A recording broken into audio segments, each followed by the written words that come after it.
Hello guys, in the video நம்ம exercise 18 தான் பார்க்க போறோம். Prime cost, factory cost, cost of production, cost of sales, அதுக்கப்புறம் profit இந்த கொடுத்திருக்க particulersல இருந்து calculate பண்ண சொல்றாங்க. என்னென்னலாம் கொடுத்திருக்காங்கன்னா direct materials வந்து 1 lakh, direct wages 25,000, direct expenses 5,000, wages of foreman 2,500, electric power 500, lighting வந்து ஃபேக்டரிக்கு 1500, ஆஃபீஸ்க்கு 500. நெக்ஸ்ட் ரெண்ட் ஃபேக்டரிக்கு வந்து 5000, ஆஃபீஸ்க்கு 2500. salaries to salesman 1250, advertising 1250, income tax 10,000, sales 1,89,500. இதுல வந்து income tax நம்ம எடுத்துக்க மாட்டோம். particulars rupees. ஃபர்ஸ்ட் நம்ம என்ன கண்டுபிடிக்கணும்? prime cost கண்டுபிடிக்கணுமா? prime cost கண்டுபிடிக்கணும்னா நம்மளுக்கு direct materials, direct wages, direct expenses தேவை. அது மூணுமே கொடுத்திருக்காங்க, எழுதிக்கலாம். ஃபர்ஸ்ட் direct materials, இதுக்கு எவ்வளவு அமௌண்ட் கொடுத்திருக்காங்கன்னா 1 lakh. நெக்ஸ்ட் வந்து direct wages, இதுக்கு எவ்வளவு அமௌண்ட் கொடுத்திருக்காங்கன்னா 25,000. நெக்ஸ்ட் direct expenses, இதுக்கு எவ்வளவு அமௌண்ட் கொடுத்திருக்காங்கன்னா 5,000. இப்போ நம்ம இது எல்லாத்தையும் ஆட் பண்ணிக்கலாம். ஆட் பண்ணா நம்மளுக்கு 1,30,000 கிடைக்கும். இதுதான் வந்து பிரைம் காஸ்ட். நெக்ஸ்ட் வந்து பிளஸ் ஃபேக்டரி ஓவர்ஹெட்ஸ். ஃபேக்டரி ஓவர்ஹெட்ஸ்ல என்னெல்லாம் வரும்னா ஃபேக்டரி லைட்டிங், இதுக்கு எவ்வளவு அமௌண்ட் கொடுத்திருக்காங்கன்னா 1500. இன்னொரு காலம்ல போட்டுக்கோங்க. எல்லாத்தையும் ஆட் பண்ணி நம்ம அவுட்டர் காலம்ல காமிக்கலாம். நெக்ஸ்ட் வந்து ஃபேக்டரி ரெண்ட், இதுக்கு எவ்வளவு அமௌண்ட் கொடுத்திருக்காங்கன்னா 5,000. நெக்ஸ்ட் எலக்ட்ரிசிட்டி பவர், இதுக்கு எவ்வளவு அமௌண்ட் கொடுத்திருக்காங்கன்னா 500.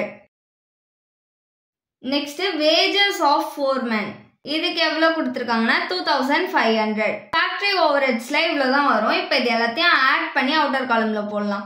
ஆட் பண்ணோம்னா நம்மளுக்கு 9,500 rupees கிடைக்கும். இப்போ அவுட்டர் காலம்ல இதையும் ஆட் பண்ணிக்கலாம். ஆட் பண்ணா நம்மளுக்கு 1,39,500 rupees கிடைக்கும். ஆன்சர் கிடைச்சிச்சுல, இதுதான் நம்மளுக்கு ஃபேக்டரி காஸ்ட். நெக்ஸ்ட் வந்து பிளஸ் ஆஃபீஸ் ஓவர்ஹெட்ஸ், இது கீழே என்னெல்லாம் வரும்னா ஆஃபீஸ் லைட்டிங், இதுக்கு எவ்வளவு அமௌண்ட் கொடுத்திருக்காங்கன்னா 500. நெக்ஸ்ட் ஆஃபீஸ் ரெண்ட், இதுக்கு எவ்வளவு அமௌண்ட் கொடுத்திருக்காங்கன்னா 2,500. ஆஃபீஸ் ஓவர்ஹெட்ஸ் கீழே இது ரெண்டு தான் வரும். இது ரெண்டுத்தையும் ஆட் பண்ணி அவுட்டர் காலம்ல போட்டுக்கலாம். ஆட் பண்ணோம்னா நம்மளுக்கு 3,000 கிடைக்கும். இப்போ இது ரெண்டுத்தையும் ஆட் பண்ணிக்கலாம். இது ரெண்டுத்தையும் ஆட் பண்ணா 1,42,500 rupees கிடைக்கும். இதுதான் நம்மளுக்கு காஸ்ட் ஆஃப் ப்ரொடக்ஷன். நெக்ஸ்ட் வந்து இது கூட plus selling and distribution overheads add பண்ணிக்கணும். இது கீழே என்னெல்லாம் வரும்னா salaries to salesman, இதுக்கு எவ்வளவு அமௌண்ட் கொடுத்திருக்காங்கன்னா 1,250 rupees. நெக்ஸ்ட் அட்வர்டைசிங், இதுக்கு எவ்வளவு அமௌண்ட் கொடுத்திருக்காங்கன்னா 1,250. செல்லிங் அண்ட் டிஸ்ட்ரிபியூஷன் ஓவர்ஹெட்ஸ்ல இது ரெண்டு தான் கொடுத்திருக்காங்க. ஸோ இது ரெண்டுத்தையும் ஆட் பண்ணி அவுட்டர் காலம்ல போடலாம். ஆட் பண்ணோம்னா நம்மளுக்கு 2,500 rupees கிடைக்கும். இப்போ அவுட்டர் காலம்ல இது ரெண்டுத்தையும் ஆட் பண்ணிக்கலாம். இது ரெண்டுத்தையும் ஆட் பண்ணா நம்மளுக்கு 1,45,000 கிடைக்கும். இதுதான் நம்மளுக்கு காஸ்ட் ஆஃப் சேல்ஸ். क्वेश्चनல சேல்ஸ்னு கொடுத்திருக்காங்களா, சேல்ஸை வந்து இது கூட மைனஸ் பண்ணிக்க போறோம். எவ்வளவு கொடுத்திருக்காங்க? 1,89,500 rupees கொடுத்திருக்காங்க. இப்போ இது ரெண்டுத்தையும் மைனஸ் பண்ணோம்னா நம்மளுக்கு 44,500 rupees கிடைக்கும். இதுதான் வந்து ப்ராஃபிட். தேங்க்ஸ் ஃபார் வாட்சிங்.